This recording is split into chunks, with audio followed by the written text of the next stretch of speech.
Juicing is easy, right? You put stuff in there and juice and pulp come out. But a little bit of prep will go a long way in making more juice and an easier cleanup. First off, let me show you everything that comes in the box so you know what everything is. You've got the base, the juice cup, the auger, this is what crushes everything up to pull the juice out, the pusher, 2 cups, the hopper, this is really great for when you're making nut milks because it works like a funnel, the cleaning brush, which has a chisel on the end for cleaning out the pulp spout, and the juicing attachment. If you got the deluxe version, then there are going to be 2 attachments, 1 juicing attachment and 1 frozen treat attachment. The frozen treat maker has a snowflake on the spout. Now let's take the juicing attachment and put this all together because we're gonna do some juicing. Putting it together is really easy. You just wanna make sure that all the parts fit together tightly.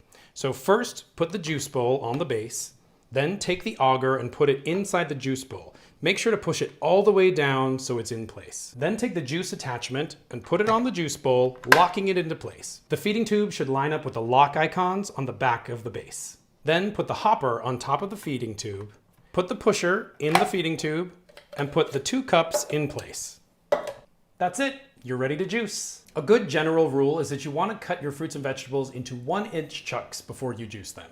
It's especially important for fibrous things like celery, kale, ginger, or pineapple, anything with a stem or lots of strings in it. Anything with seeds like citrus or berries, you want to juice it last. That's because the seeds accumulate in the sieve, so it's easiest to clean them out at the end. Now, we hope you never experience a clog, but if you do, our brush tool has been designed with a little chisel on the end, and that fits perfectly in the pulp spout, so you can use it to clean out some of that fibrous material. Not all produce is great for juicing. Starchy things like bananas, mangoes, papayas, and avocados don't produce a lot of juice, so they're not great to use in the juicer. However, they are perfect for the frozen treat attachment, so use them in there. Hopefully those were some helpful tips and tricks. Happy juicing!